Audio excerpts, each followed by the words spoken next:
Vestibular URI 2022, segunda edição. Ingresso via nota do Enem ou prova online. Inscrições abertas. uricer.edu.br/vestibular. Faça agora. URI, o conhecimento muda sua vida.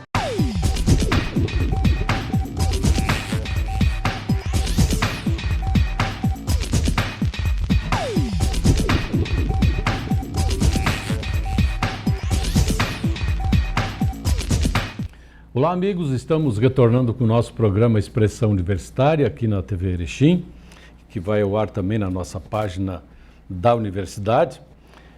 E nós contamos novamente com a presença no programa de hoje com o professor Luciano Alves dos Santos, que tem atuado nos cursos de Direito e Administração, na área de Direito Processual e Previdenciário, além do Direito Internacional, Trabalhista e Previdenciário também, além dos cursos de pós-graduação.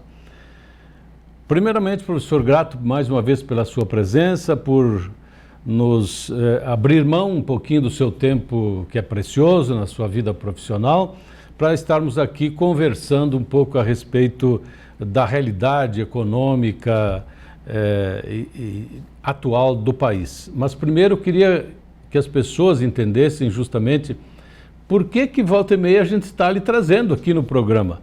Onde é que o senhor atua, que áreas o senhor atua e que formação, que tipo de informação os alunos recebem, tanto nos cursos de graduação quanto pós-graduação? Bem-vindo, professor.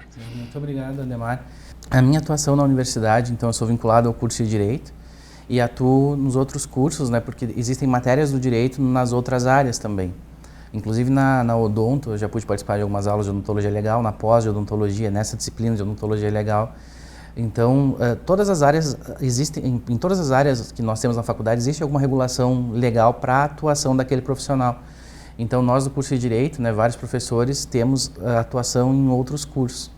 No curso de Direito, então, esse semestre, eu ministrei aulas de Direito Processual do Trabalho, Direito Internacional Privado, Juizados Especiais, Hermenêutica Jurídica, Direito Digital, né? E no curso de Ciências Contábeis eu ministrei Direito Trabalhista e Previdenciário e também nas pós-graduações eu atuei em pós-graduação do Direito, da Administração, das Ciências Contábeis, pós em EAD, pós de Engenharia Elétrica também, pós de Odontologia. O leque de ofertas nessa área de cursos, as disciplinas, lógico, da graduação são permanentes, mas os cursos de pós-graduação, tanto presenciais quanto EAD, eles têm sido cada vez mais ampliados. Sim. O que amplia também a sua atuação, né? Sim, com certeza.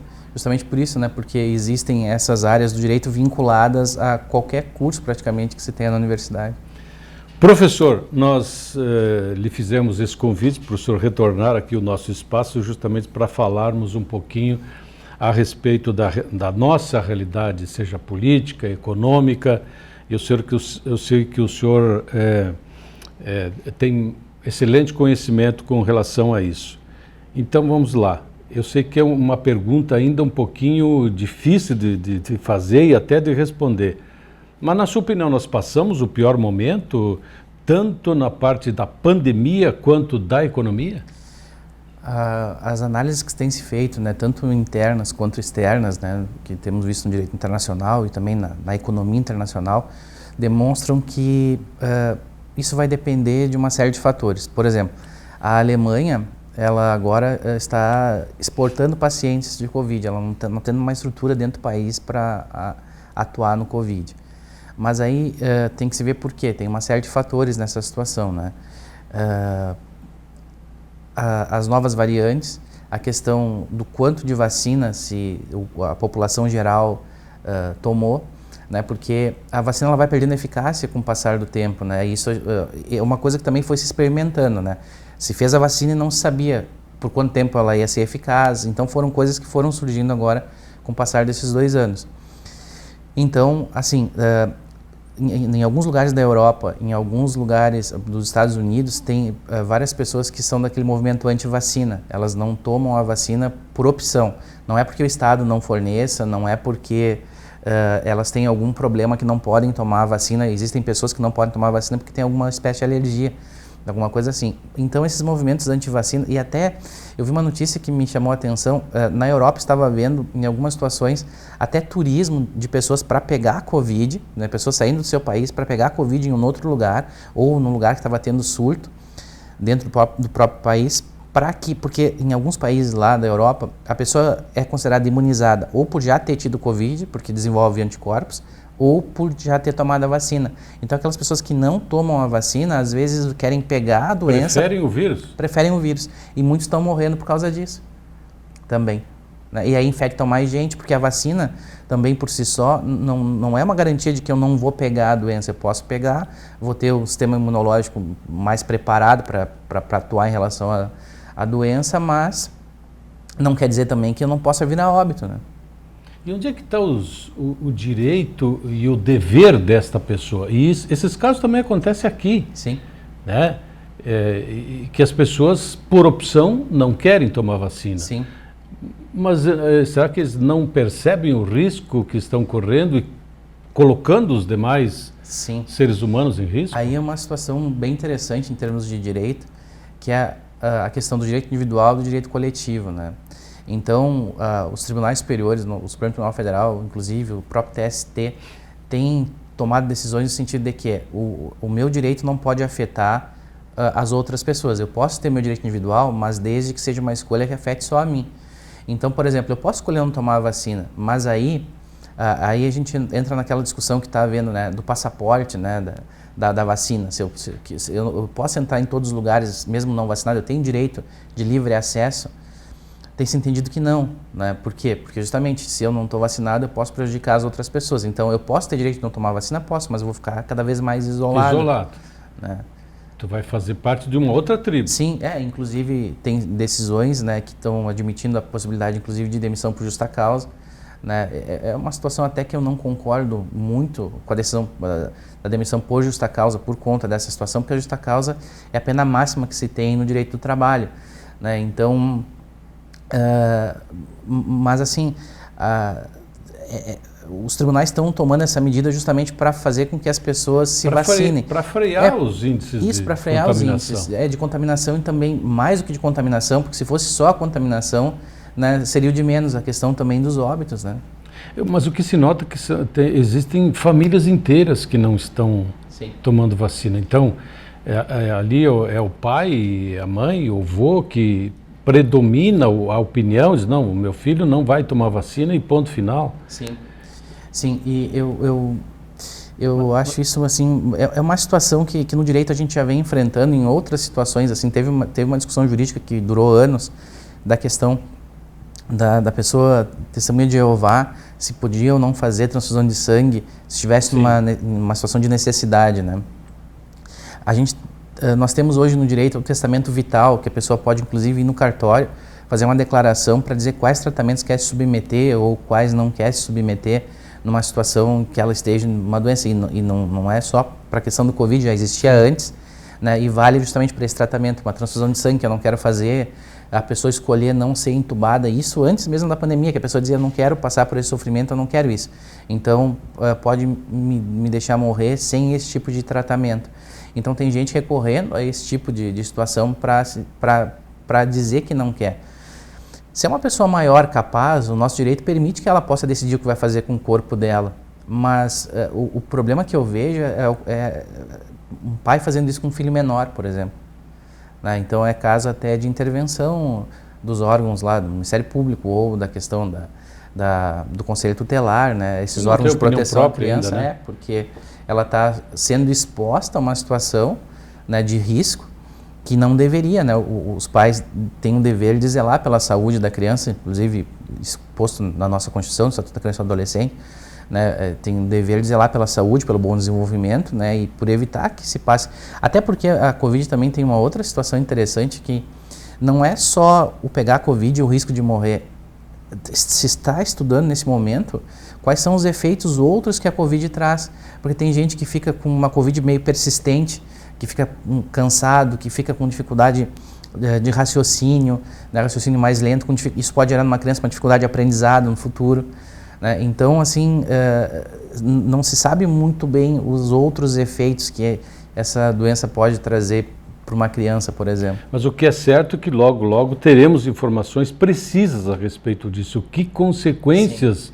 A gente tem alguns exemplos que a gente sabe até aqui na cidade de consequências. Sim.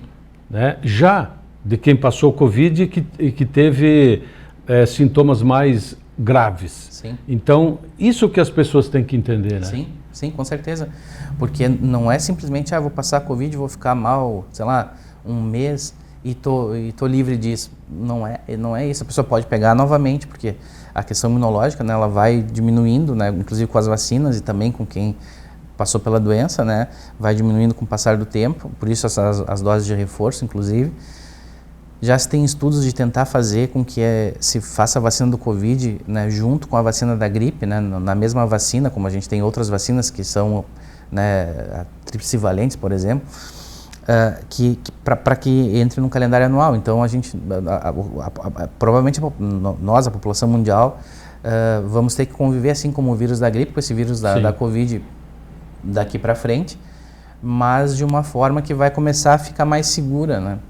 Mas um outro aspecto que as pessoas talvez não percebam, ou percebem, mas não querem entender, de que existe a questão econômica. Sim. Olha o que nós passamos alguns meses atrás, sim, e olha a situação que está a nossa economia hoje. Sim. Graças a Deus, eu acho que estamos nos recuperando em parte, sim, mas não se vacinar pode agravar a situação e pode agravar a economia. Isso vai me atingir. Sim.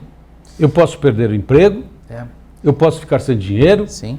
Eu posso causar problemas à minha família. Sim. E aí, professor? Isso é muito interessante porque os últimos dados que eu pude ver, em torno de 75% das famílias brasileiras estão endividadas. E não necessariamente são dívidas ruins, assim, até a dívida do cartão de crédito ou um carnê é considerada dívida, né? Então, em torno de 75% das famílias estão endividadas de alguma forma. Não que não possam pagar nesse momento. Uhum. Desses 75%, em torno de 10% dessas famílias, quase 11%, já estão dizendo que para os próximos meses não vão ter condição de arcar com essas dívidas. Porque foi havendo uma bola de neve no decorrer, né? As pessoas vão se endividando para pagar, às vezes, até contas básicas e elas vão se endividando até onde dá. E chega um momento que isso estoura. Então, por isso que nós estamos tendo aumento de juros na nossa economia, né? Em 5 oportunidades, né? Houve aumento de juros agora nas últimas reuniões do Copom, né, aumentando os juros. Então isso vai fazer com que seja mais caro, cada vez mais caro o acesso ao crédito e cada vez mais difícil o acesso ao crédito. Nós temos muitas pessoas desempregadas, em torno hoje de 12 milhões de brasileiros estão desempregados. E fora que nós temos os desempregados e além dos desempregados nós temos os desalentados, que esse não tem um número preciso, mas desalentado é aquele que está procurando emprego há mais de 2 anos e não acha.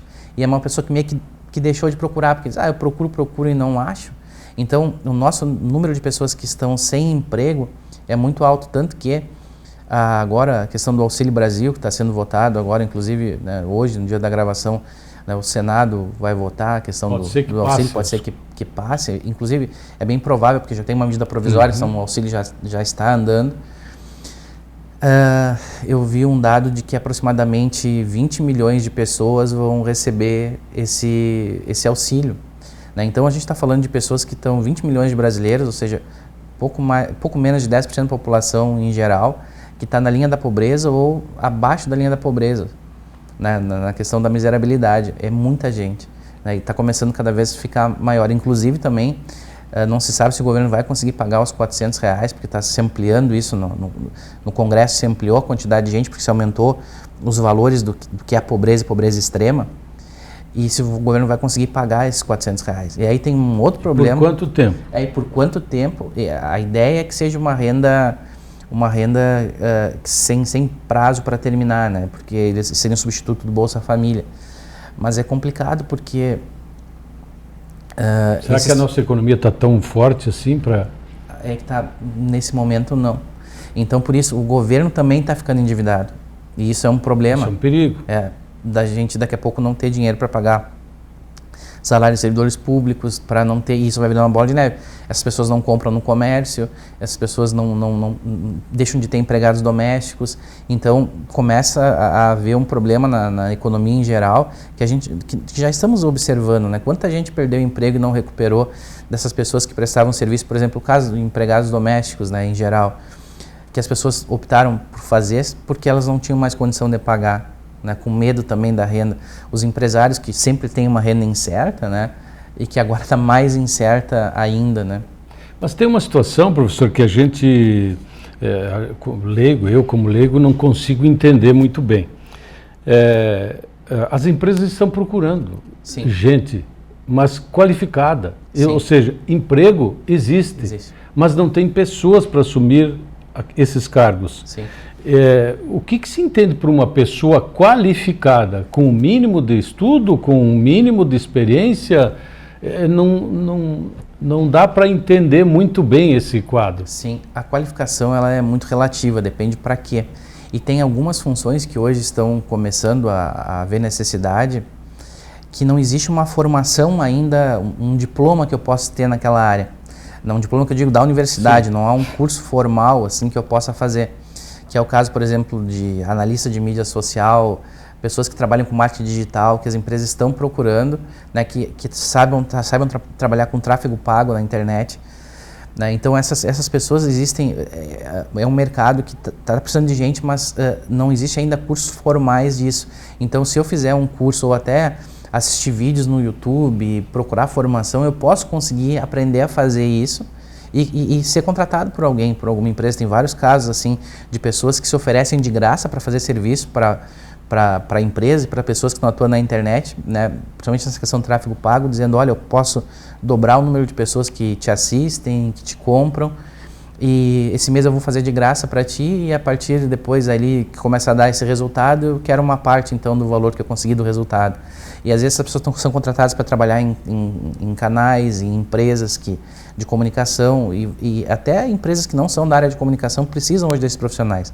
Mas tem vários cursos que a gente chama de conhecimento, que precisam de conhecimento técnico específico, que também aí precisa da formação, né, do ensino médio, para algumas profissões do ensino médio, no ensino médio mais no ensino técnico, no caso de um soldador, por exemplo, que precisa ter expertise naquela área, e também os cursos, né, da nossa universidade, que as pessoas precisam ter esse conhecimento na própria área da informática, lá, da ciência da computação, do direito, da administração, da contabilidade. Essas profissões também que têm conselhos, que para eu poder exercer eu tenho que estar vinculado a um conselho, profissões regulamentadas, né? Essas precisam dessa formação um pouco maior. Então essa qualificação ela é muito relativa, depende para quais áreas. Mas só na área de informática eu estava vendo um dado que existem em torno de 600 mil empregos no mundo hoje que não tem gente para contratar. Que estão abertas as vagas e não se tem perspectiva de quando eu vou conseguir cobrir essa vaga, porque faltam profissionais preparados. Aí, claro, aí com um curso técnico, aprendendo uma linguagem de programação, né, aí sim, né, que fale inglês fluente, né, porque para nós aqui no Brasil isso é um problema.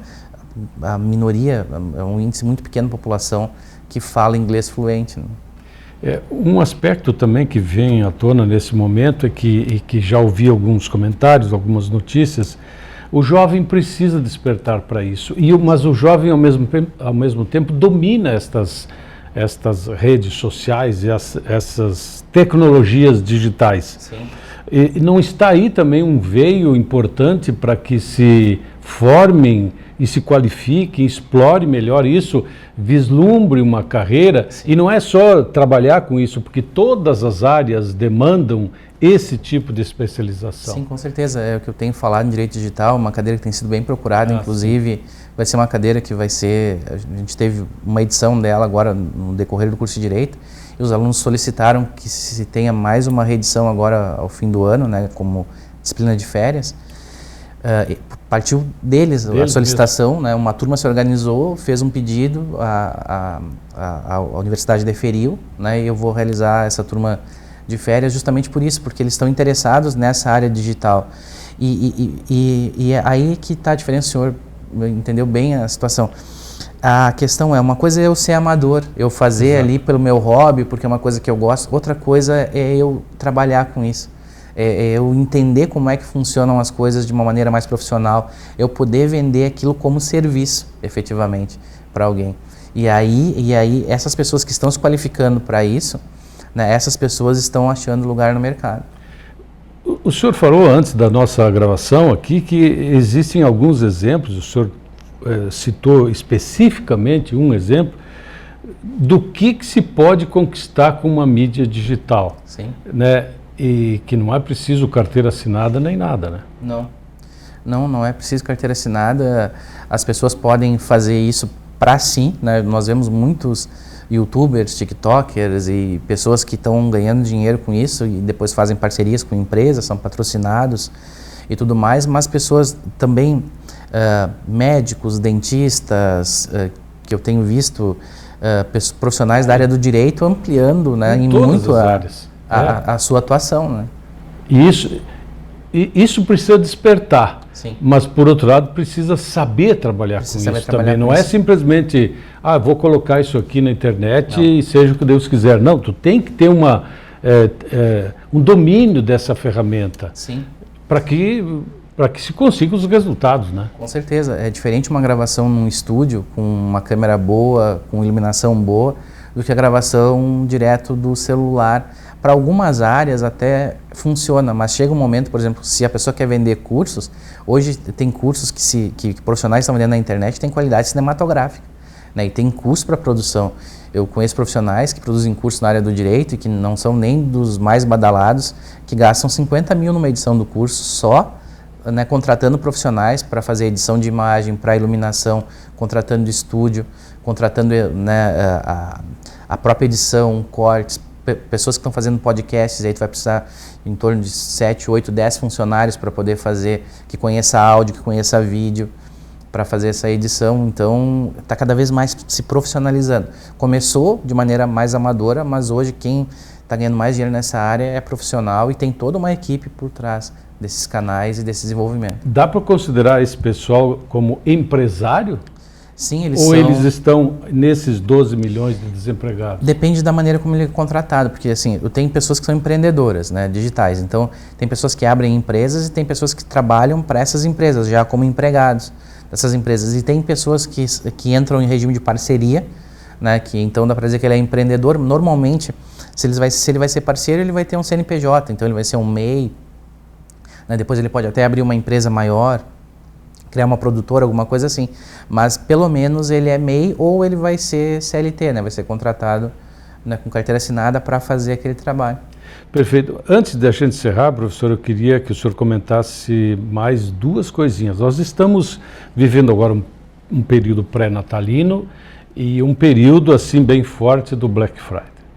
Onde é que estão os perigos e as vantagens de a gente conviver com isso nesse momento de economia conturbada? Até estava trabalhando com os alunos de Direito Internacional, agora umas semanas atrás, essas datas especiais, né, que entraram no nosso calendário de efemérides e que são para compras, né, como é o caso da Black Friday, da Cyber Monday, né, que nós tivemos, vimos os anúncios agora, do próprio Dia do Solteiro, né, que começou na China e que está se espalhando pelo mundo, que é o dia 11/11, que hoje é o dia de maior comércio internacional, é o dia 11/11, e as empresas aqui no Brasil não estão chamando de Dia do Solteiro, mas estão fazendo ofertas no dia 11/11, né? Então é bem interessante. Claro, esses dias tem duas situações interessantes.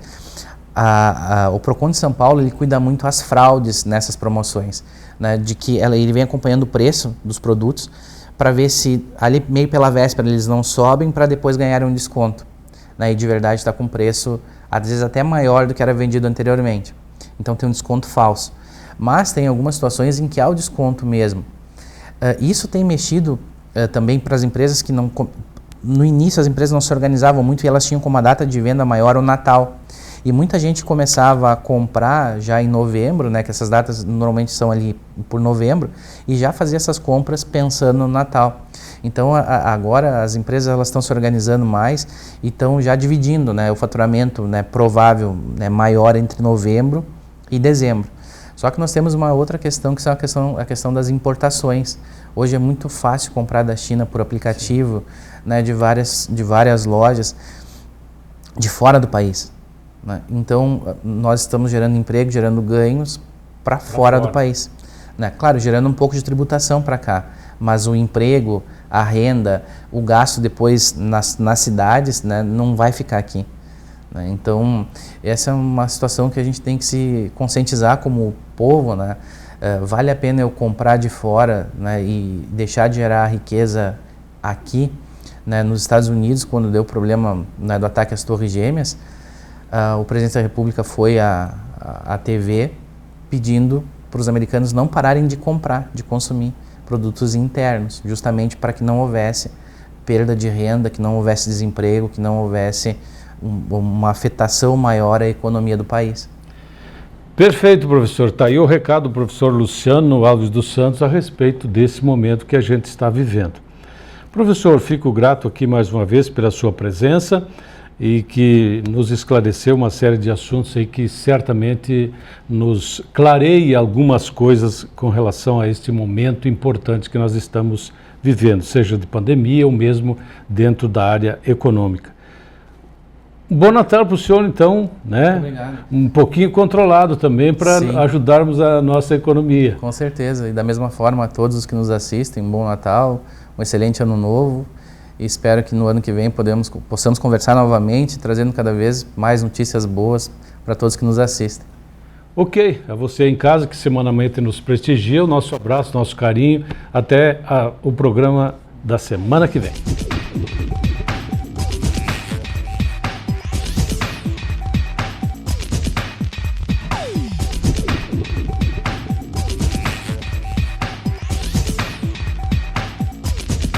Vestibular URI 2022, segunda edição. Ingresso via nota do Enem ou prova online. Inscrições abertas. uricer.edu.br/vestibular. Faça agora. URI, o conhecimento muda sua vida. O que faz você escolher a escola para seu filho? O investimento? A localização? A estrutura? Não. A melhor escola para o seu filho é aquela que prepara ele para a vida. Escola de Educação Básica da URI Erechim. A melhor escola da região no Enem. A escola que acredita nos valores familiares. A escola que oferece atividades que te formam para a vida. Pois a vida é uma escola. Matrículas abertas.